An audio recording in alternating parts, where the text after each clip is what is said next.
Welcome to the Win, Make, Give podcast. This is Ben Kinney. Today I'm joined with Chad Hyams and Bob Stewart. We're continuing on with a series about influence and persuasion. Robert Cialdini, a doctor of behavioral science, wrote a book called Influence, the Science of Persuasion. And he talked about some very specific tactics that can be used and are used on us, I would guess, every single day to persuade us to take action, buy something, believe something, or do something. In his book, Influence, he talked about the science of persuasion. He gave us 6 specifics that he dug into, laws, sciences, model, whatever. The first one was reciprocity, and that's what we're going to talk about today. The principle of reciprocity describes our tendency to want to offer something when something is actually received. See, Chad, we feel obliged to do something in return because something was done for us. Sure. I didn't get any Christmas presents last year. Maybe I should have gave some in advance. Like next year, what my plan is I'm going to mail out like 73 Christmas presents 2 weeks early. And then they're going to come in like baseballs, Bob, because you're going to feel obliged to do something in return. Is that why they say giving is better than receiving? Because when you give, you receive. Indeed. Indeed. The science of reciprocity. What's interesting, boys, in 1974, a researcher named Philip Kunz, I think, did an experiment. Okay. He mailed out 600 Christmas cards to 100% complete strangers. Wow. He received nearly 200 replies. Bob, from what's people, the math? A third. Okay. For people he didn't even know that he just mailed a random Christmas card out to. So if you're lonely and the holiday seasons are coming, send at least 3 Christmas cards to people you don't know. You should get at least 1 back. This is reciprocity at work. This is showing you that when you do something, you receive something. Now, I feel a little bit guilty because I never send anything out for Christmas cards, and I get a bunch of them. Thanks, Bob, Chad. Keep them coming. I'm not going to send you one. You know, do you get invited to a party?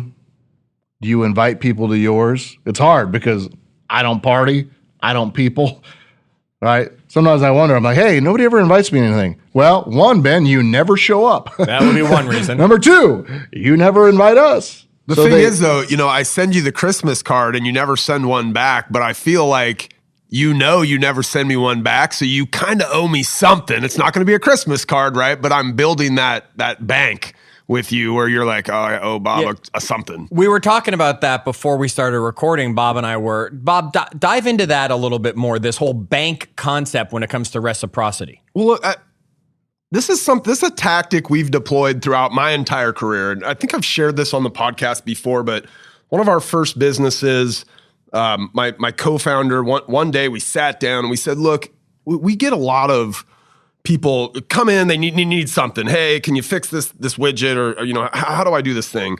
And we said, what if every day we just unintentional, unannounced, right? We just respond to that ask, hey, how do you do this thing? And then we just go out of our way to do something totally unexpected for that person, make a suggestion for them, offer them help, say that you should try this thing, educate them, right? And we basically adopted that as a philosophy. Everybody in our company every day went out of their way.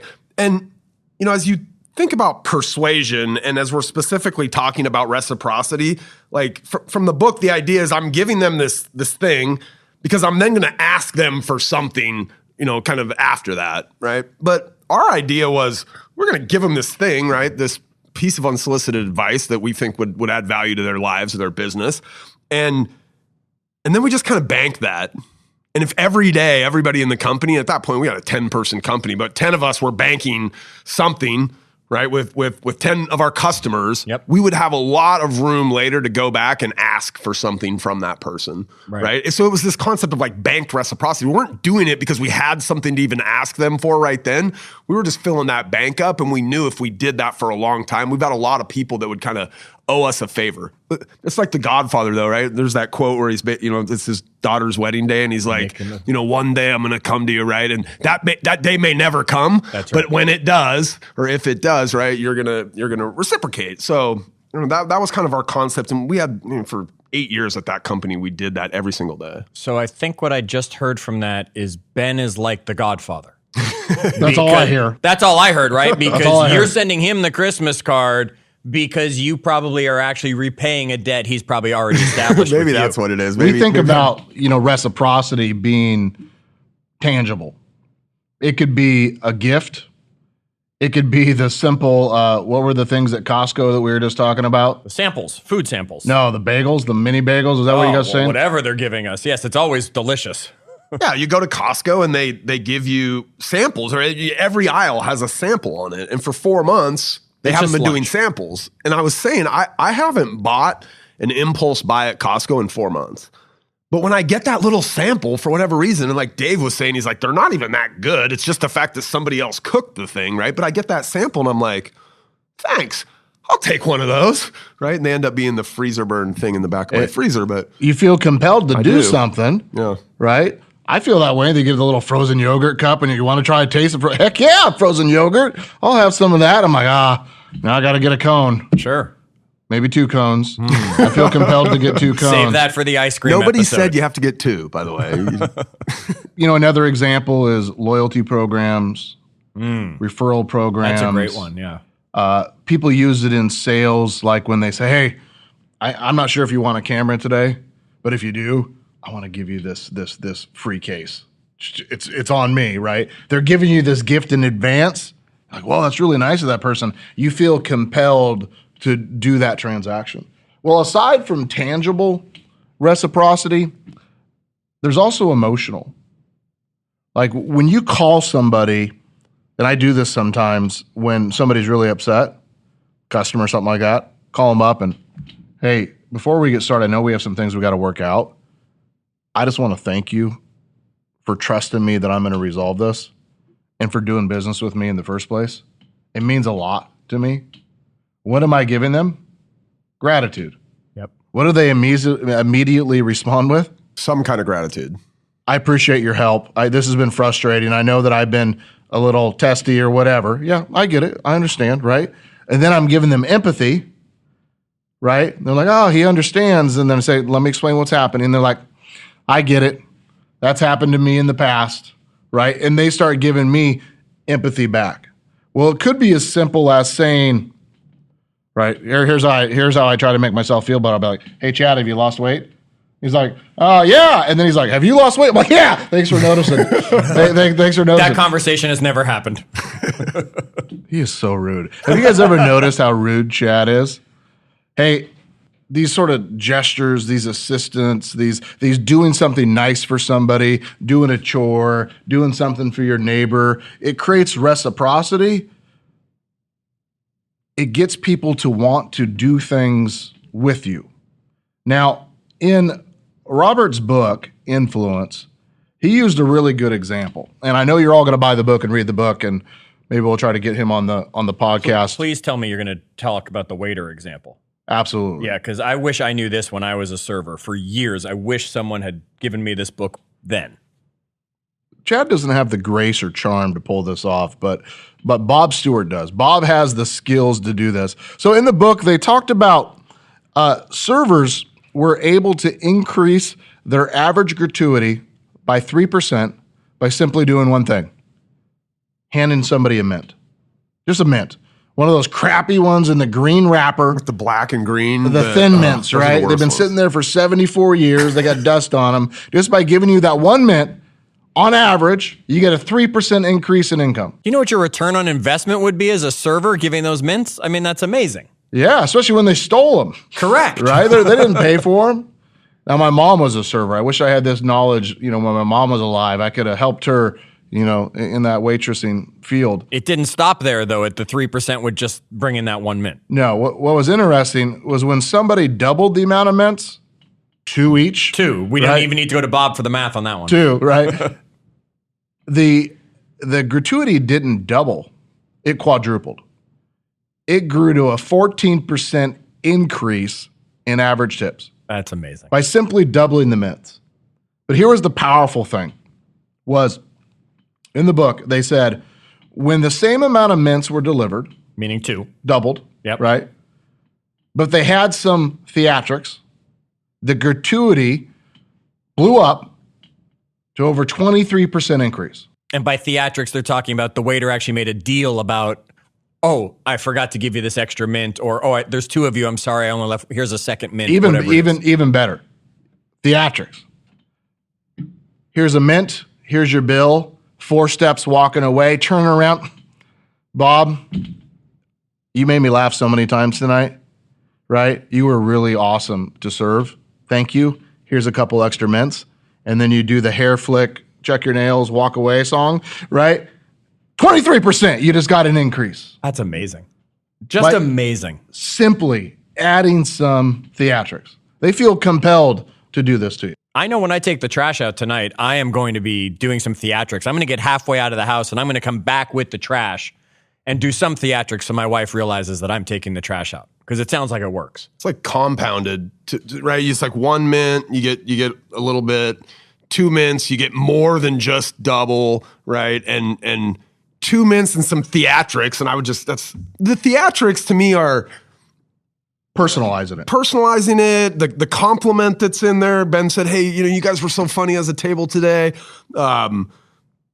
It's exponential, right? A lot of the things we talk about are exponential. This idea of just adding a little bit more doesn't just get you that little bit more result. It actually gets you a dramatically outsized result. In leadership, reciprocity could be you willing to give them some extra time. Your people are willing to invest some extra time in something. Right. You're willing to give them a little bit of a gift or a bonus. They give you 10 times the return. And I've seen that in leadership often. Like, I could go give somebody a raise, or I could write them a check for $1,000. Now, that raise could be twice as much. But the fact that I take the time to do it and I hand it to him and say, Bob, you've been working really hard. It means a lot to me. That one little thing. It doesn't have to be $1,000. It could be a book. Yeah. A pair of Nikes. Yeah. Right? Something of value. And it's not because I'm looking for a gift in return. I'm showing them that I care. And that has to be the thing behind it. It's got to be authentic. It can't be, I'm handing you this, where's mine? This isn't a gift exchange. You're talking about I'm giving, the way Bob was saying, we're filling that bank, we're creating these opportunities, we're giving to people. They're going to feel obliged to repay that debt at some point in some way, however they can, but we're not doing it specifically for an immediate return sometime. This is a long game, Ben. Like you've been doing this, we've been doing this in our world for 12 years, 15 years, as long as I've known you, right? It's the coaching and the training and going out and sharing your tactics, and really with no expectation of a return. I mean, sometimes people pay so that we can cover the expenses for the event that we're hosting or something, right? But it's not like we're going out and coaching and training to make a ton of money, right? We're doing it to like fill the banks of these people that we'd love to do business with someday, that we'd love to partner with someday, that we'd love to sell products to someday, right? Well, but it's a philosophy. Like we live this way most of the time. But it can't always be the long game. Bob's right. He was giving a great example of the long game. You're a master at playing the long game. You're not looking for something back, yet you're filling that bank with people again and again. Yet we're talking about persuasion. And that is someone giving something and getting something back. So even though there is the long game available, Ben, talk a little bit about the short game that comes with it. That's that you're walking in somewhere and they're giving you something right away, like you said, the case, so you're more likely to buy the product. Well, the rule of reciprocity, it's pretty simple, Chad. Give something away. What do you give? A gift? A compliment. Service, valuable information, assistance. It could be as simple as on social media, you'll see that we take the time to respond to people. Sometimes I'll respond to 300, 400, 500 comments on a post, every single one of them. Yep. Every single one. Well, what do you think they're more likely to do in the future? Comment, engage. Interact, share, right? When somebody writes me a message, I try as hard as I can to respond to those. They're reasonable measures, but I try as hard to respond. And a lot of times the response back people might say is this a virtual assistant? Is this really Ben? You took the time to respond. I'm going to do the best I can to try to take the time to give you an answer. So they gave you something in that message that you're looking to now give them back that follow-up response. They gave me their time or energy, yep, right, or a little bit of their mind share. They took the time to listen to a podcast, to read one of our things, to visit our website, to take our Wealth series. They did something. I feel, right, that's being used against me. I feel like I owe it to them to respond. Right. I have a form of, reciprocity. And look, and there becomes it's a back and forth because you said they used it against you. You just said, right? They said something nice and you felt obligated to respond. Now you could have just responded and said, "Hey, thanks," but you realized reciprocity is a thing, so you said, "Hey, thanks," and then you did something more, right? You went because some of these people, Ben, I'd imagine you might not know anything about them personally, so you probably actually spent the time. You went and looked and said, Oh yeah, they work at this place and they do this. Hey, how's things going in your right? Like you took a little bit of time. Now you're reciprocating, right? And it just keeps going back and forth potentially until at some point maybe there's a business ask in there or something you might want. Would you consider reciprocity then being like a circle that just keeps going around, or maybe the way Bob's put it, like a tennis match where it's just we're lobbing it back and forth at each other? It could be a one-time sales tactic that's used to get you to buy now. Okay. Or it could be a long-term strategy to earn the relationship or customer, or earn that relationship with that customer for life, right? You're actually creating a feeling of being in debt. I owe it back to you. Yeah. Once a person feels indebted to us, we have the ability to ask for what we want, and the rule of reciprocity starts to work. Think about the flip side of that, Ben. I'm sure you have people like this in your life. All they ever do is ask for something, right? Eventually you're like, oh, here comes this guy again. Like he's going to ask for another thing. He wants my time. He wants my resources. He wants my whatever, right? If they were always leading with something of value your way, you would never get yourself into a situation where like, oh, here comes that guy again. But I call that pooping in my kitchen. Yeah. People come constantly and all they do is poop in the kitchen. They don't understand the law of reciprocity. Let's talk a little bit about a tangible gift or an intangible gift and some of the rules or tactics around it. Number one, be first to offer a gift. When I go into a meeting, one of the most common gifts that I give are books, most of which written by the types of people we interview and talk to on this podcast. I will give the David Goggins book away. Tom Wheelwright's Tax-Free Wealth, Engaged Leadership, right? I give books away to people when they come in. Bob, you know what? I knew that we had this meeting today, and I was thinking about you and the things that you wanted to talk about, and I thought that this book would be valuable to you, and I'll probably take the time to write a note in the inside. Just a small little thing. So it's number one, first to offer the gift. And unexpected, Chad. Okay. So it's an unexpected. That's why I hate Christmas, because you feel like you have to give a gift. Sure. I don't like that experience. By the way, I just had a birthday, and you guys have to give me a present. Got it. Okay. Number two, it's got to be personalized. I hate junk gifts, and the worst thing in the world is a gift card.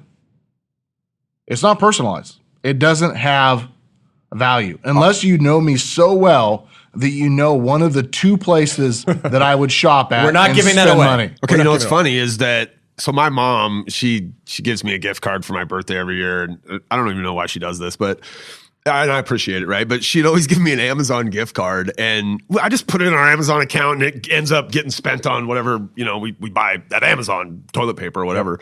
And so earlier this year, I'm like, because I put myself on the shoe budget, I'm only allowed to buy 2 pairs of shoes this year. So I'm like, Mom, I don't want to be presumptuous, but if you are going to get me a birthday gift this year, a Nike gift card might be the way to go. And then you'll know that I'm going to spend it on myself. So personalized gift card. Yeah. So now it's become personalized. And I remember one year when I was working with you, and I think it was my birthday, and you came to our staff meeting, and you had brought some gifts for me for my birthday, and you embarrassed in front of everybody. And I remember going up to Erin after and saying, thank you.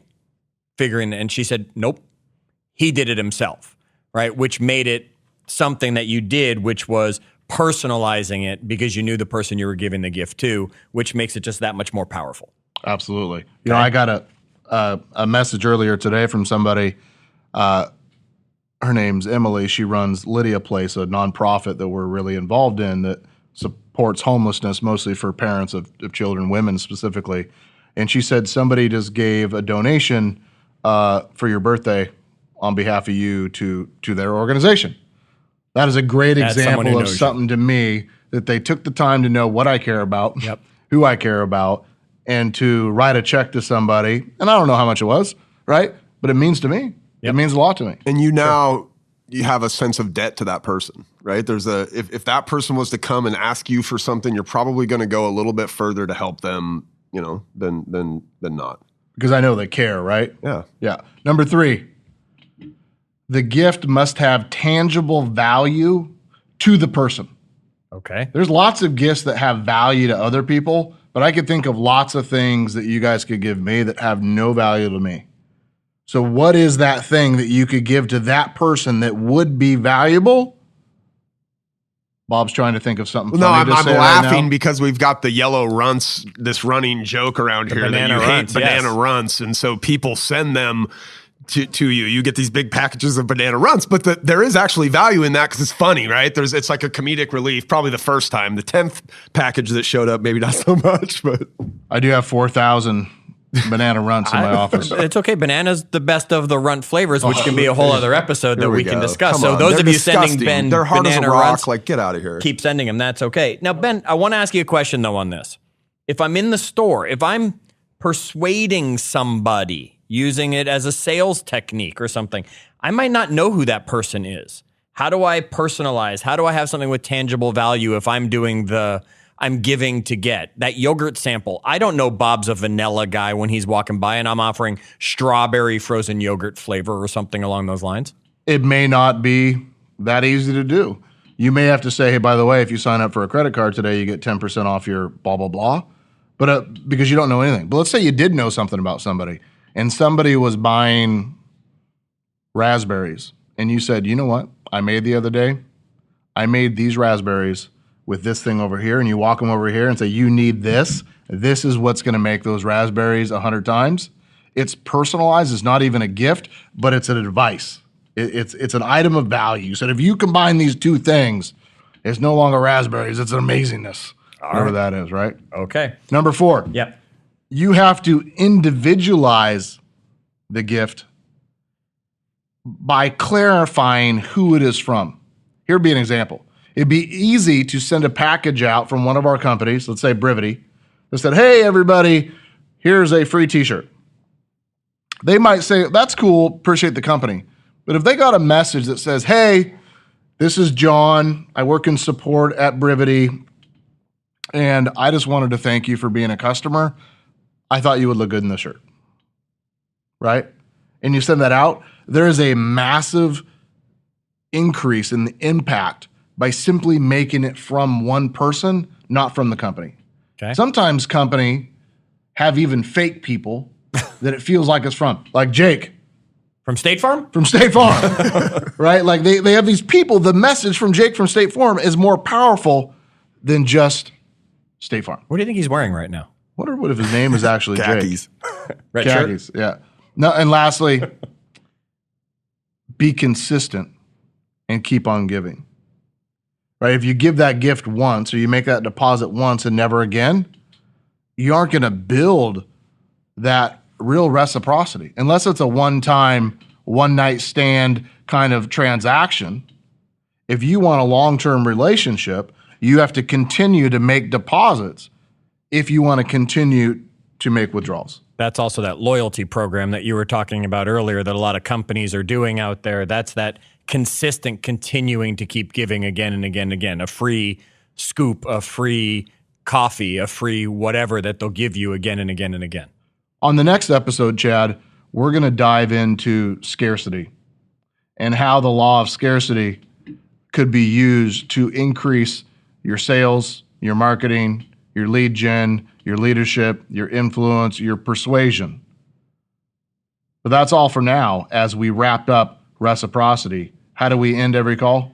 Same way, gang. We want to remind you to make sure that you are taking the time to share these episodes with others. Use your influence, use your persuasion, get others to join us. As today we discussed reciprocity, and as Ben mentioned, we've got scarcity next. I don't know, maybe this episode should only be available for a limited time. Maybe the next episode becomes scarce. So make sure you're subscribed so you don't miss out when we drop that episode for you. Make sure that you're out there washing those hands, and as always, do good.